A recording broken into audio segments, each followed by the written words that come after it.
Shalom, shalom, bien-aimés. J'espère que vous portez tous bien.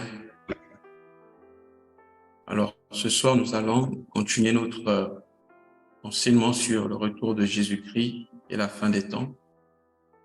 Mais nous aurons comme sous-thème la présence simultanée des ténèbres et de la lumière.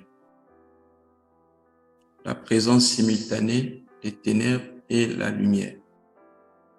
Nous allons lire dans Ésaïe chapitre 21, les versets 11 et 12.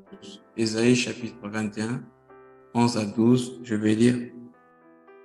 Oracle sur Douma, on m'écrit de Séhir, sentinelle, que dis-tu de la nuit? Sentinelle, que dis-tu de la nuit?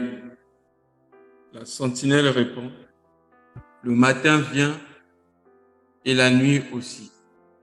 Si vous voulez interroger, interrogez. Convertissez-vous et revenez. Amen.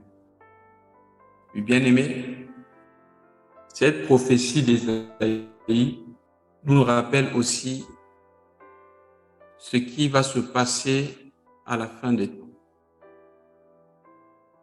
Nous avions déjà dit que le but de cet enseignement, ce n'est pas de connaître parfaitement ce qui arrivera à la fin, mais le plus important, c'est de savoir comment se préparer par rapport à la fin des temps. C'est une chose de savoir que la fin arrive, mais c'en est une autre de savoir comment se préparer. Le Seigneur Jésus, on lui posa la question dans Matthieu chapitre 24, quel est le signe de la fin du monde et de ton avènement? Alors lui, il a commencé à donner simplement des signes. Il a parlé de l'apostasie, la présence des faux prophètes. Il a parlé des guerres, des tremblements de terre, des calamités, de la violence dans le monde, etc., de l'expansion de l'évangile. Après, il a touché la présence de l'Antéchrist. Et un peu plus devant, il a parlé de l'enlèvement de l'Église. En effet, toutes ces choses citées ont pour objectif de nous préparer. Et surtout, il a dit, je vous ai tout dit d'avance afin que vous ayez la paix, afin que vous ayez la joie. Je vous ai dit tout d'avance afin que vous ne tremblez point et afin que personne ne vienne vous mentir. Donc, le Seigneur nous dit des choses en avance pour nous aider à être fermes au temps de l'adversité. Bien aimé, c'est comme ça que le Seigneur fonctionne. Je l'ai appris dans ma petite expérience, dans ma marche chrétienne. Très souvent, lorsque le Seigneur vous montre quelque chose qu'il fera avec vous, lorsqu'il vous montre quelque chose d'avance, généralement, c'est parce que il y aura peut-être une chose que tu feras de contraire qui pourra bouger ou te faire douter de ce que Dieu fera. C'est afin que tu puisses avoir la foi de continuer à croire et de demeurer ferme. Et très souvent, quand Dieu nous fait des promesses, il nous montre seulement ce que nous serons, mais le processus qui nous emmène là-bas ne nous dit pas. Mais nous devons garder à l'esprit que lorsque le Seigneur nous montre quelque chose qui fera avec nous, qui fera dans notre vie, nous devons bien aimer croire à ce que dit le Seigneur. Et surtout, être fidèles. Parce qu'il ne suffit pas seulement de croire à ce que Dieu dit, mais nous devons aussi avoir une bonne disposition. Savoir où et comment attendre la promesse de Dieu. C'est très important. La promesse de Dieu est garantie lorsque nous l'attendons dans sa présence. C'est pas que tu as reçu la promesse de Dieu, commence à marcher comme tu veux, en pensant que bon, comme il a dit, il n'est pas un homme pour mentir, il finira par accomplir sa promesse. Voilà pourquoi, bien aimé, nous devons nous apprêter. La prophétie d'Ésaïe nous parle de la fin des temps. La sentinelle ici peut représenter le prophète. Dans d'autres versions, on parle de veilleur, celui qui veille. En effet, dans l'Ancien Testament, les prophètes, on les appelait des voyants. Et un voyant, c'est celui qui veille, celui qui était capable de connaître la pensée de Dieu. C'est lui qui était capable de donner l'orientation de Dieu.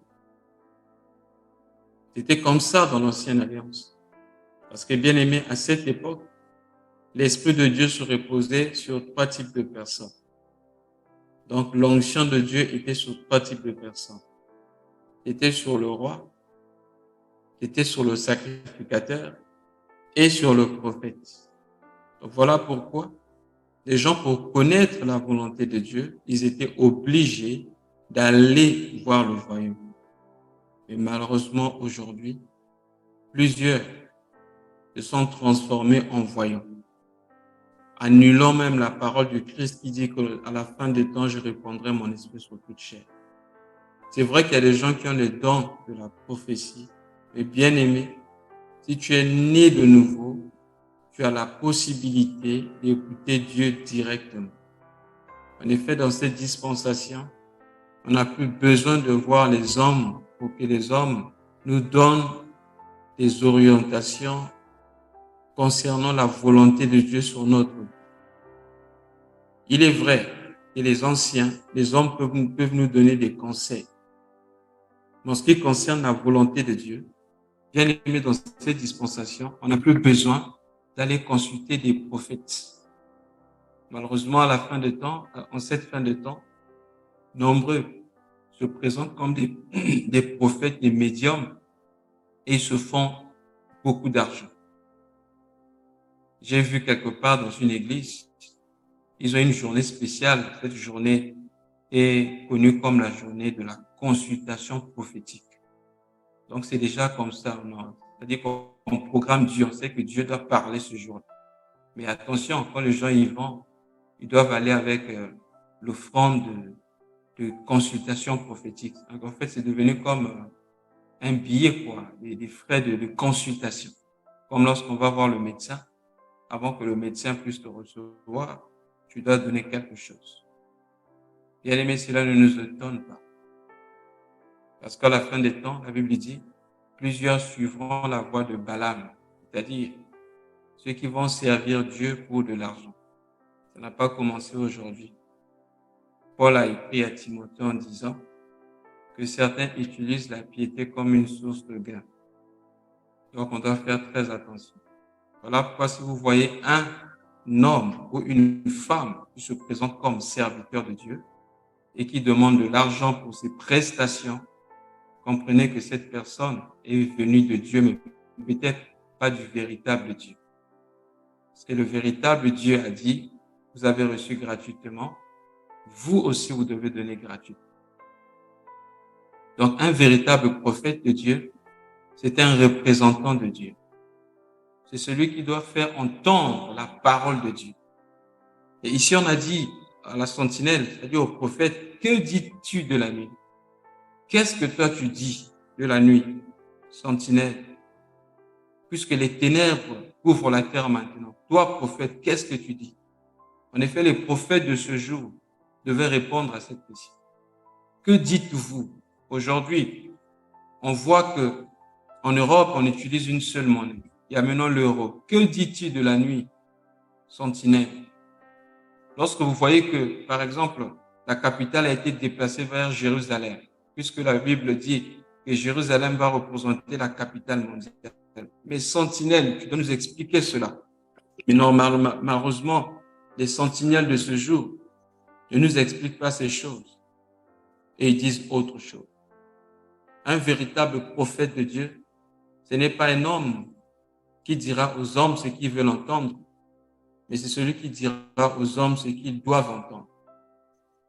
La Bible dit, à la fin des temps, plusieurs ne supporteront plus la saine doctrine, mais ayant la démangeaison d'entendre les choses agréables, il se formera une foule de docteurs qui prêcheront les choses telles qu'ils veulent entendre. Bien-aimés, nous ne soyons pas de ce lot-là, même si la parole de Dieu nous frappe, même si la parole de Dieu nous corrige, nous devons aimer la parole de Dieu. Parce que bien aimer la parole va nous sauver. La Bible dit, large est le chemin qui mène à la perdition. Plusieurs passent par là.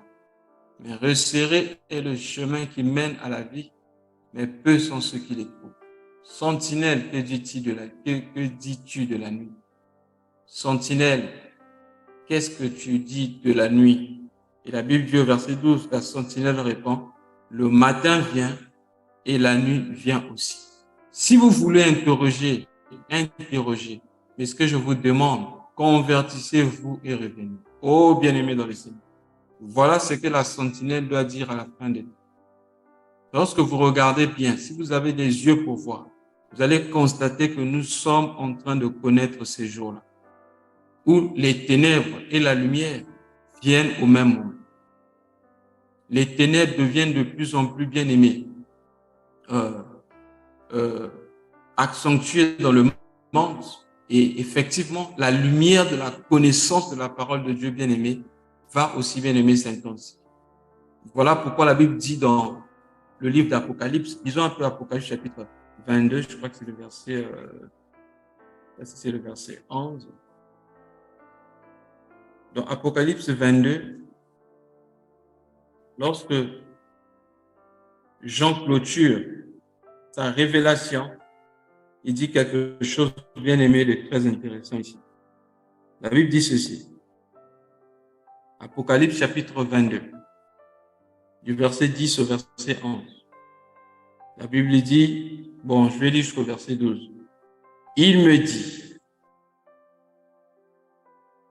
ne scelle point les paroles de la prophétie de ce livre, car le temps est proche.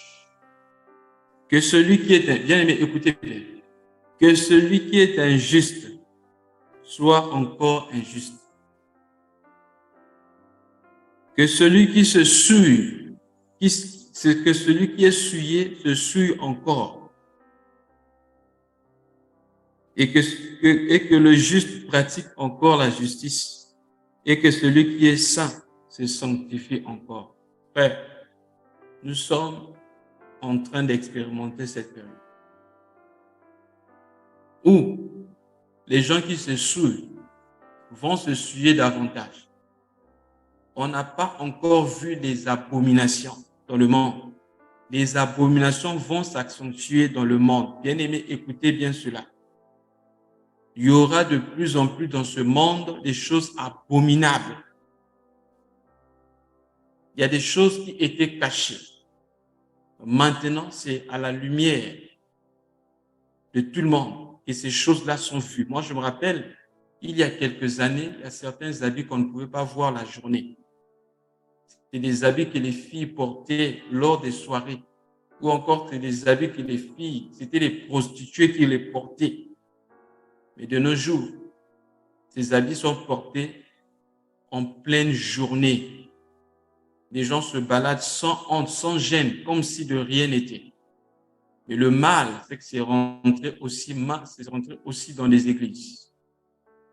Oh, bien-aimés dans le Seigneur, le temps est si proche. Paul a écrit, la nuit est avancée et le jour arrive. La nuit est avancée et le jour arrive. Et le Seigneur Jésus a dit, quand vous verrez ces choses, redressez-vous et levez vos têtes. Il est temps que nous puissions le redresser. Parce que, bien aimés, certains pensent qu'il y aura une troisième catégorie. Des gens qui ne sont pas trop saints et qui ne sont pas trop purs. Donc, un peu le milieu. Cette catégorie n'existe pas. C'est un mensonge du diable. Lorsque le Seigneur a écrit à l'église de Laodicée, voici ce qu'il dit dans Apocalypse chapitre 2. Je vais commencer à partir du Apocalypse chapitre 3. Je vais commencer à partir du verset 14. Je vais lire jusqu'au verset 22. Voici ce que dit l'Amen, le témoin fidèle et véritable, le commencement de la création de Dieu. Je connais tes œuvres. Je sais que tu n'es ni froid ni bouillant. puisses-tu être froid ou bouillant. Ainsi, parce que tu es tiède et que tu n'es ni froid ni bouillant, je te vomirai de ma bouche. Parce que tu dis, je suis riche. Écoutez bien, frère, je suis riche. Je me suis enrichi. Je n'ai besoin de rien. Et que parce que tu ne sais pas que tu es malheureux, misérable, pauvre, aveugle et nu. Je te conseille d'acheter de moi de l'or éprouvé par le feu, afin que tu deviennes riche et que tes vêtements soient blancs. Et des vêtements blancs, afin que tu sois vêtu et que la honte de ta nudité ne paraisse pas. Et un collier pour oindre tes yeux, afin que tu vois. Moi, je reprends et je châtie tous ceux que j'aime. Aie donc du zèle et répands-toi. Voici, je me tiens à la porte et je frappe. Si quelqu'un entend ma voix et ouvre la porte, j'entrerai chez lui. Je soupirai avec lui et lui avec moi. Celui qui vaincra, je le ferai asseoir avec moi sur mon trône, comme moi j'ai vaincu et me suis assis avec mon Père sur son trône. Que celui qui a des oreilles entende ce que l'Esprit dit aux églises. Regardez bien l'état de cette église. C'était une église qui n'était ni froide, ni chaude. Mais c'était une église tiède. Et la Bible dit, parce que tu es tiède, je te vomirai. Donc, il n'y a pas une troisième catégorie. Si à l'école, on parle en termes de pourcentage, on parle des gens qui ont quand même la moyenne, bien aimé en Dieu, ça n'existe pas. Chez Dieu, c'est soit 0% ou le 100%. Soit tu es tiède, soit tu es chaud, ou soit tu es froid. Soit tu es en Dieu, soit tu n'es pas en Dieu. Il n'y a pas de chrétiens pratiquants et non pratiquants, comme certains disent aujourd'hui. Non, je suis chrétien, mais je suis chrétien, mais pas pratiquant. Ça n'existe pas. Soit tu es en Dieu ou tu n'es pas en Dieu. J'ai vu aussi des hommes dire, non, je ne suis pas religieux, je n'ai pas une église particulière, mais moi, je crois quand même que Dieu existe, je crois au Créateur. Tu n'es pas différent d'un démon. Parce que Jacques a dit, les démons croient aussi que Dieu existe et ils tremblent. Mais les démons bien-aimés ne croient pas en Dieu et ne marchent pas selon Dieu. Il est temps que bien-aimés, nous puissions bien-aimés nous raffermir. Il est temps que nous puissions nous redresser parce que tous les signes sont là. La sentinelle dit, la nuit arrive et la lumière, le soleil, le matin aussi arrive. Nous sommes bien-aimés au temps où vous verrez des gens très abominables qui vont se souiller davantage, puisqu'on a parlé, par exemple, l'homosexualité qui a été vulgarisée dans le monde. Donc, la majorité des pays, on autorise le mariage homosexuel et même dans des églises, on commence à baptiser, bénir les mariages des homosexuels. Et vous voyez qu'il y a même, on m'a parlé d'une Bible homosexuelle qui est sortie. Bien aimé, c'est l'abomination. Et les gens vont s'enfoncer, bien aimé, dans l'abomination. Et bien aimé, les choses vont être encore pires. Mais bien aimé, au milieu de ces ténèbres, nous devons briller encore plus. Les étoiles ne brillent pas la journée, mais c'est quand il y a la nuit. J'ai vu des gens dire, moi j'étais pour moi saint, je marchais dans les voies de Dieu. Mais ce que je suis devenu aujourd'hui, c'est à cause de telle ou telle ville. Comme dans cette ville-là, les gens se baladent ainsi, moi aussi, j'ai pris le rythme. Comme dans cette ville-là, ce n'est pas un problème de se balader en mini-jupe, de laisser tes parties intimes dehors. Donc voilà, j'ai pris le rythme. Attention frère, Romains 12, 2, la Bible dit, ne vous conformez pas au siècle présent, mais soyez transformés par le renouvellement de l'intelligence afin que vous discerniez quelle est la volonté de Dieu, ce qui est bon, agréable et parfait. La nuit arrive, le jour aussi arrive. Alors nous qui sommes du jour, nous qui appartenons au Christ, nous devons nous sanctifier davantage. La Bible dit que celui qui est pur se purifie davantage. Nous sommes au temps où, bien aimés, nous ne devons pas nous donner à la distraction. Nous ne devons pas nous donner, bien aimés, à tout ce que nous voyons, bien aimés, aujourd'hui dans les médias, dans les réseaux sociaux. Marcher comme tout le monde, mais devons, bien aimés, prendre conscience. Nous allons lire un passage pour clôturer. On va lire le conseil de Paul dans Éphésiens chapitre 5, Éphésiens chapitre 5. On va lire à partir du verset 10. Éphésiens chapitre 5, à partir du verset 10, 10 à 18. C'est là que nous allons clôturer pour ce soir. Examinez ce qui est agréable au Seigneur et ne prenez point part aux œuvres infructueuses des ténèbres, mais plutôt condamnez-les.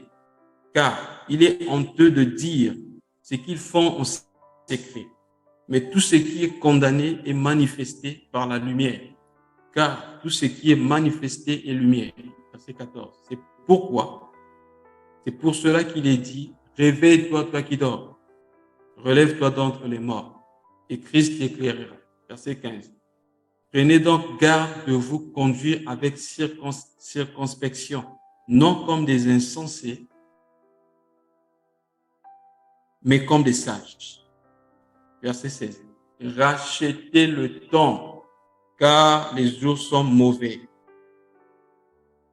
Rachetez le temps, car les jours sont mauvais. C'est pourquoi ne soyez pas inconsidérés, mais comprenez quelle est la volonté du Seigneur. Verset 18.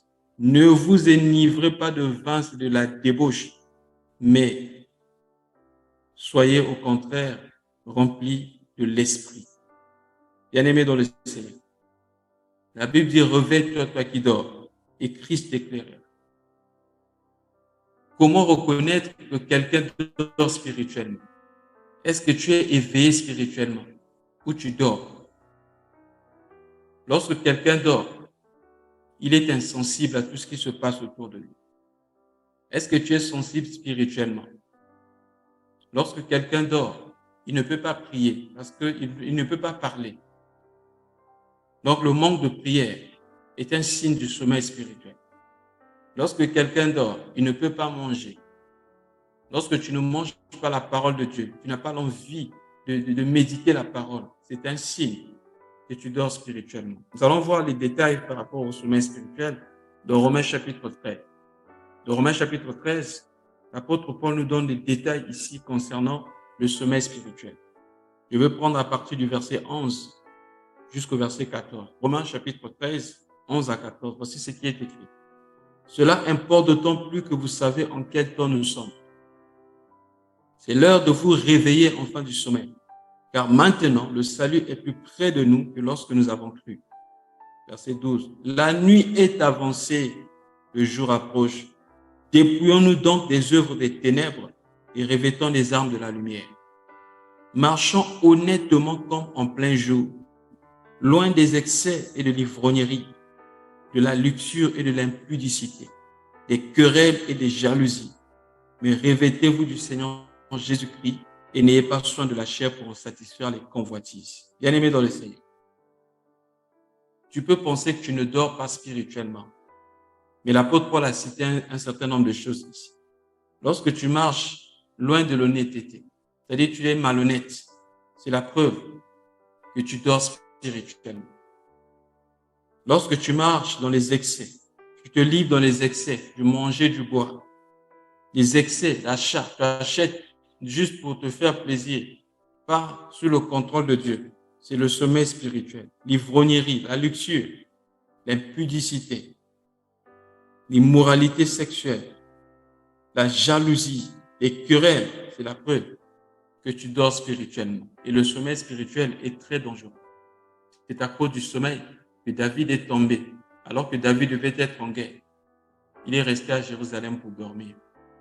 Et la Bible dit, il s'est réveillé, il se baladait sur le toit de la maison, il a vu Bathsheba qui se lave. Si David était en guerre, il n'allait pas tomber. Mais comme il dormait spirituellement, le sommeil spirituel a entraîné à l'adultère, et l'adultère a entraîné au meurtre. Et voilà comment la maison de David a connu, bien aimé, des situations néfastes. Parce que David dormait. Bien aimé dans le Seigneur, moi je ne suis pas épargné. Ce message est pour moi d'abord, et pour nous tous qui écoutons, et pour tous ceux qui nous suivent en ligne. Frère, la nuit est avancée, le jour arrive. Christ revient bientôt. C'est le temps c'est le moment qu'il faut se réveiller du sommeil. Le monde ne veut pas, bien aimé, nous donner à la distraction, mais être éveillé, regarder au Seigneur. La Bible dit, si vous voulez consulter, revenez, reconvertissez-vous et revenez. Qu'est-ce qu'il faut faire? Ésaïe a dit dans Ésaïe, je vais encore relire notre passage de base, dans Ésaïe chapitre 21, le verset 12. Qu'est-ce qui est dit? La sentinelle, après avoir dit, la sentinelle dit, le matin vient et la nuit aussi. Si vous voulez interroger, interrogez. Convertissez-vous et revenez. Convertissez-vous et revenez. Bien-aimé dans le Seigneur, longtemps tu as donné le dos au Seigneur. Tu peux être religieux, tu vas à l'église, tu participes à la prière, mais ta vie dans le secret, quelquefois n'honore pas le Seigneur. Convertissez-vous, c'est-à-dire faites demi-tour, laissez le péché et revenez à Dieu. Il a dit, revenez à moi et je reviendrai à vous. Il ne mettra pas dehors celui qui vient à lui. Et il est écrit, celui qui casse ses transgressions ne prospère point, mais celui qui les avoue et les délaisse obtient miséricorde. Père céleste, ce soir nous venons à vous. Sans toi, nous ne pouvons absolument rien. Voici le monde dans lequel nous nous trouvons est rempli de ténèbres. Père, tu as dit, étant sur terre, Seigneur Jésus, je vous envoie dans le monde comme des brebis au milieu des loups. Mais soyez prudents comme des serpents et loups comme des collants. Et doux comme des collants.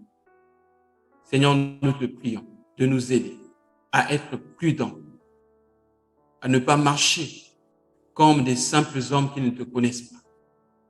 Fais-nous grâce afin que nous marchions par l'esprit et non par la chair.